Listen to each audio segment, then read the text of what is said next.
Moby Dick, by Herman Melville, chapters 78 to 80. Chapter 78. Cistern and Buckets. Nimble as a cat, Tashtego mounts aloft, and without altering his erect posture, runs straight out upon the overhanging mainyard arm to the part where it exactly projects over the hoisted tun. He has carried with him a light tackle called a whip, consisting of only two parts, travelling through a single sheaved block. Securing this block so that it hangs down from the yard arm, he swings one end of the rope, till it is caught and firmly held by a hand on deck. Then, hand over hand, down the other part, the Indian drops through the air, till, dexterously, he lands on the summit of the head.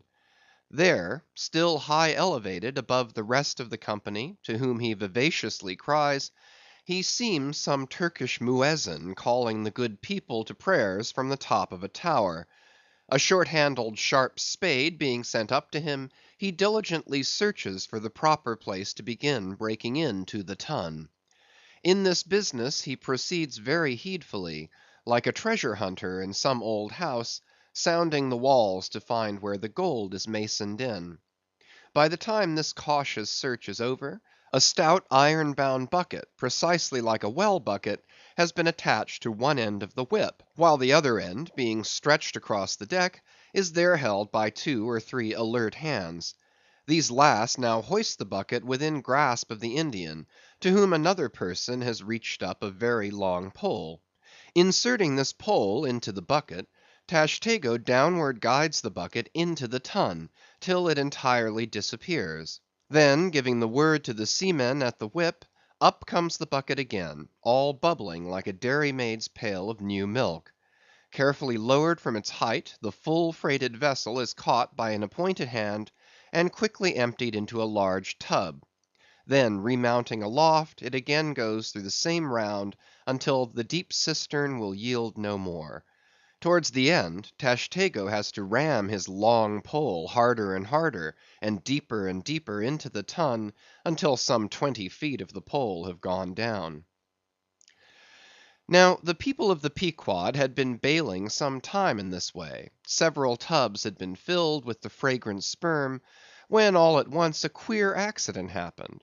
Whether it was that Tashtego, that wild Indian, was so heedless and reckless as to let go for a moment his one-handed hold on the great cabled tackles suspending the head, or whether the place where he stood was so treacherous and oozy, or whether the evil one himself would have it fall out so, without stating his particular reasons; how it was exactly, there is no telling now; but on a sudden, as the 80th or 90th bucket came suckingly up, my God! poor Tashtego, like the twin reciprocating bucket in a veritable well, dropped head foremost down into this great tun of Heidelberg, and with a horrible oily gurgling, went clean out of sight. "Man overboard!" cried Daggoo, who, amid the general consternation, first came to his senses. "Swing the bucket this way!" And putting one foot into it, so as the better to secure his slippery hand-hold on the whip itself, the hoisters ran him high to the top of the head, almost before Tashtego could have reached its interior bottom. Meantime there was a terrible tumult. Looking over the side, they saw the before lifeless head throbbing and heaving just below the surface of the sea, as if that moment seized with some momentous idea; whereas it was only the poor Indian unconsciously revealing by those struggles the perilous depth to which he had sunk. At this instant, while Daggoo on the summit of the head was clearing the whip, which had somehow got foul of the great cutting tackles, a sharp cracking noise was heard, and to the unspeakable horror of all, one of the 2 enormous hooks suspending the head tore out, and with a vast vibration, the enormous mass sideways swung, till the drunk ship reeled and shook as if smitten by an iceberg. The one remaining hook, upon which the entire strain now depended, seemed every instant to be on the point of giving way, an event still more likely from the violent motions of the head. "Come down! come down!" yelled the seamen to Daggoo, but with one hand holding on to the heavy tackles, so that if the head should drop he would still remain suspended, the negro having cleared the foul line, rammed down the bucket into the now collapsed well, meaning that the buried harpooneer should grasp it, and so be hoisted out. "In Heaven's name, man," cried Stubb, "are you ramming home a cartridge there? Avast! How will that help him? Jamming that iron-bound bucket on top of his head. Avast, will ye?"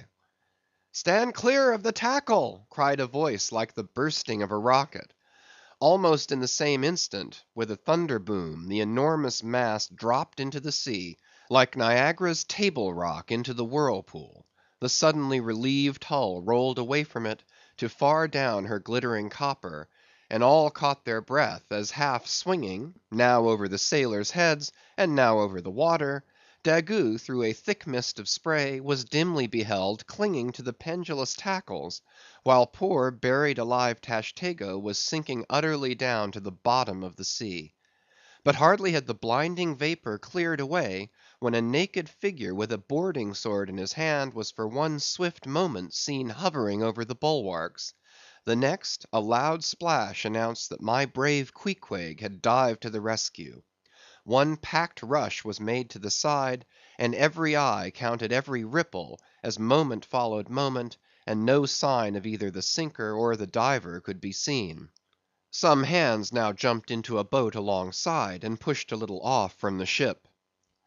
"Ha, ha!" cried Daggoo all at once, from his now quiet swinging perch overhead; and looking further off from the side, we saw an arm thrust upright from the blue waves; a strange sight to see, as an arm thrust forth from the grass over a grave. "Both! both! it is both!" cried Daggoo again with a joyful shout. And soon after, Queequeg was seen boldly striking out with one hand, and with the other clutching the long hair of the Indian. Drawn into the waiting boat, they were quickly brought to the deck; but Tashtego was long in coming to, and Queequeg did not look very brisk. Now how had this noble rescue been accomplished? Why, diving after the slowly descending head, Queequeg, with his keen sword, had made side lunges near its bottom, so as to scuttle a large hole there; then, dropping his sword, had thrust his long arm far inwards and upwards, and so hauled out poor Tash by the head. He averred that upon first thrusting in for him, a leg was presented; but well knowing that that was not as it ought to be, and might occasion great trouble, he had thrust back the leg, and by a dexterous heave and toss, had wrought a somerset upon the Indian, so that with the next trial he came forth in the good old way, head foremost. As for the great head itself, that was doing as well as could be expected. And thus through the courage and great skill in obstetrics of Queequeg, the deliverance, or rather delivery of Tashtego, was successfully accomplished; in the teeth, too, of the most untoward and apparently hopeless impediments; which is a lesson by no means to be forgotten. Midwifery should be taught in the same course with fencing and boxing, riding and rowing. I know that this queer adventure of the Gay Headers will be sure to seem incredible to some landsmen, though they themselves have either seen or heard of some one's falling into a cistern ashore; an accident which not seldom happens, and with much less reason too than the Indians, considering the exceeding slipperiness of the curb of the sperm whale's well. But, peradventure, it may be sagaciously urged, how is this? We thought the tissued infiltrated head of the sperm whale was the lightest and most corky part about him, and yet thou makest it sink in an element of far greater specific gravity than itself. We have thee there. Not at all, but I have ye. For at the time poor Tash fell in, the case had been nearly emptied of its lighter contents, leaving little but the dense tendinous wall of the well; a double welded, hammered substance, as I have before said, much heavier than the sea water, and a lump of which sinks in it like lead almost. But the tendency to rapid sinking in this substance was in the present instance materially counteracted by the other parts of the head remaining undetached from it, so that it sank very slowly and deliberately indeed, affording Queequeg a fair chance for performing his agile obstetrics on the run, as you may say. Yes, it was a running delivery, so it was. Now, had Tashtego perished in that head, it had been a very precious perishing. Smothered in the very whitest and daintiest of fragrant spermaceti, coffined, hearsed, and tombed in the secret inner chamber and sanctum sanctorum of the whale, only one sweeter end can readily be recalled: the delicious death of an Ohio honey hunter, who, seeking honey in the crotch of a hollow tree, found such an exceeding store of it, that leaning too far over, it sucked him in, so that he died embalmed. How many, think ye, have likewise fallen into Plato's honey head, and sweetly perished there? CHAPTER 79. The Prairie. To scan the lines of his face, or feel the bumps on the head of this Leviathan, this is a thing which no physiognomist or phrenologist has as yet undertaken. Such an enterprise would seem almost as hopeful as for Lavater to have scrutinized the wrinkles on the rock of Gibraltar, or for Gall to have mounted a ladder and manipulated the dome of the Pantheon. Still, in that famous work of his, Lavater not only treats of the various faces of men, but also attentively studies the faces of horses, birds, serpents, and fish, and dwells in detail upon the modifications of expression discernible therein. Nor have Gall and his disciple Spurzheim failed to throw out some hints touching the phrenological characteristics of other beings than man. Therefore, though I am but ill qualified for a pioneer in the application of these two semi-sciences to the whale, I will do my endeavor. I try all things. I achieve what I can. Physiognomically regarded, the sperm whale is an anomalous creature. He has no proper nose; and since the nose is the central and most conspicuous of the features, and since it perhaps most modifies and finally controls their combined expression, hence it would seem that its entire absence, as an external appendage, must very largely affect the countenance of the whale. For, as in landscape gardening, a spire, cupola, monument, or tower of some sort is deemed almost indispensable to the completion of the scene, so no face can be physiognomically in keeping without the elevated open-work belfry of the nose. Dash the nose from Phidias's marble Jove, and what a sorry remainder!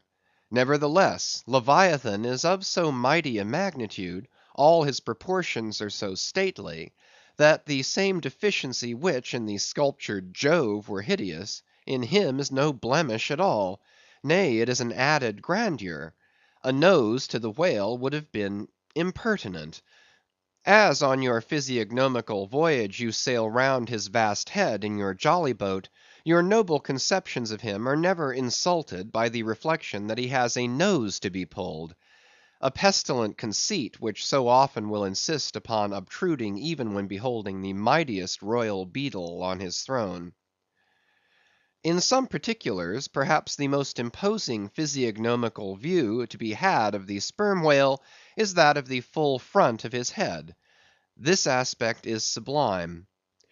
In thought, a fine human brow is like the east when troubled with the morning. In the repose of the pasture, the curled brow of the bull has a touch of the grand in it. Pushing heavy cannon up mountain defiles, the elephant's brow is majestic. Human or animal, the mystical brow is as that great golden seal affixed by the German emperors to their decrees. It signifies, God, done this day by my hand. But in most creatures, nay, in man himself, very often the brow is but a mere strip of alpine land lying along the snow line.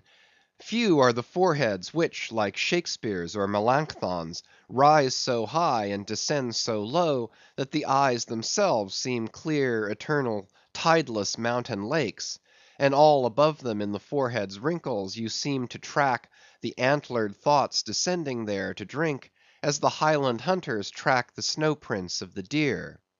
But in the great sperm whale, this high and mighty, godlike dignity inherent in the brow is so immensely amplified, that gazing on it in that full front view, you feel the deity and the dread powers more forcibly than in beholding any other object of living nature.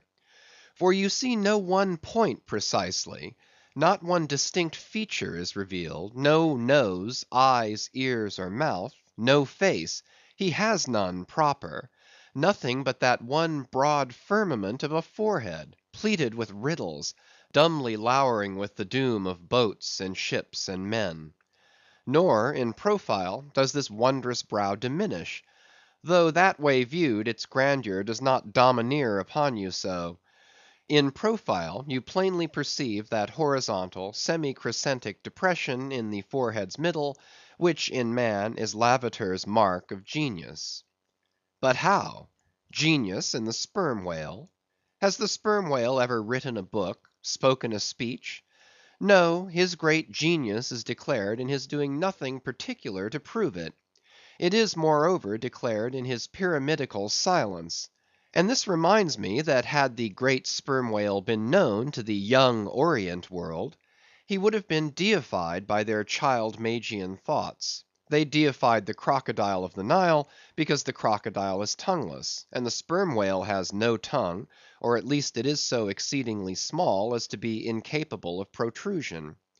If hereafter any highly cultured, poetical nation shall lure back to their birthright the merry May day gods of old, and livingly enthrone them again in the now egotistical sky, in the now unhaunted hill, then be sure, exalted to Jove's high seat, the great sperm whale shall lord it. Champollion deciphered the wrinkled granite hieroglyphics. But there is no Champollion to decipher the Egypt of every man's and every being's face.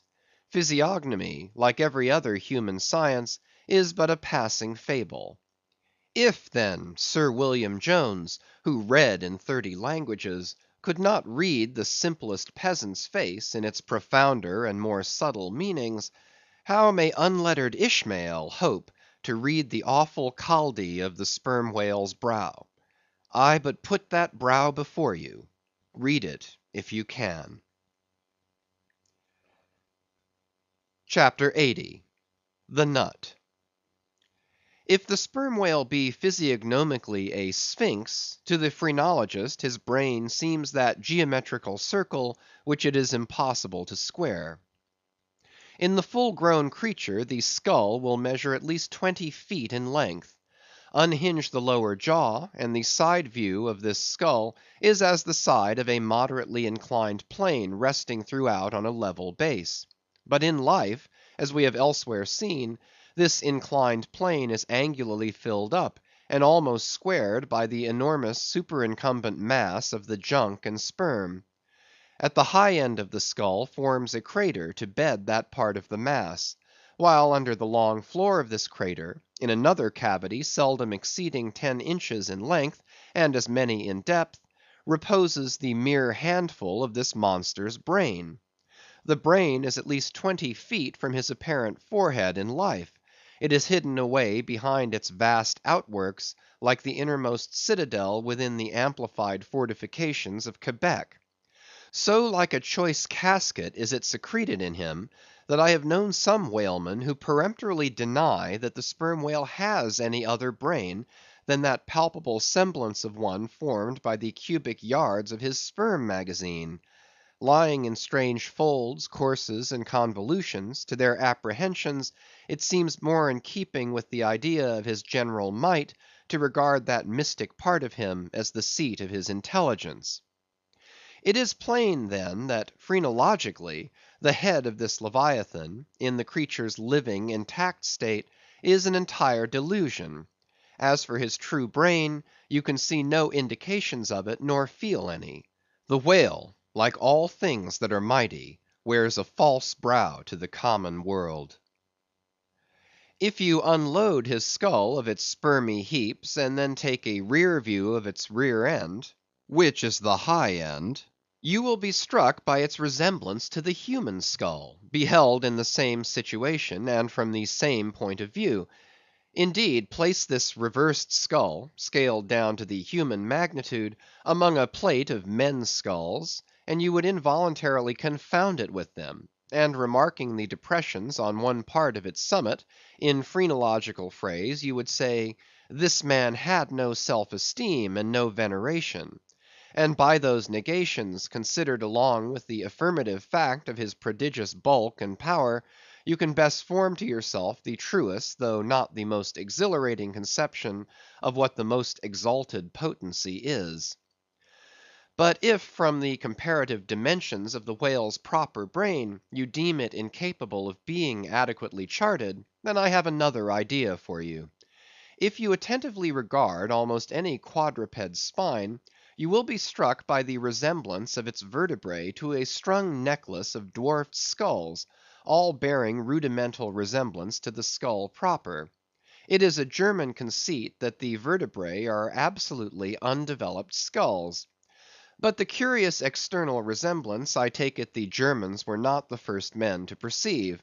A foreign friend once pointed it out to me, in the skeleton of a foe he had slain, and with the vertebrae of which he was inlaying in a sort of basso relievo the beaked prow of his canoe. Now, I consider that the phrenologists have omitted an important thing in not pushing their investigations from the cerebellum through the spinal canal, for I believe that much of a man's character will be found betokened in his backbone. I would rather feel your spine than your skull, whoever you are. A thin joist of a spine never yet upheld a full and noble soul. I rejoice in my spine, as in the firm audacious staff of that flag which I fling half out to the world. Apply this spinal branch of phrenology to the sperm whale.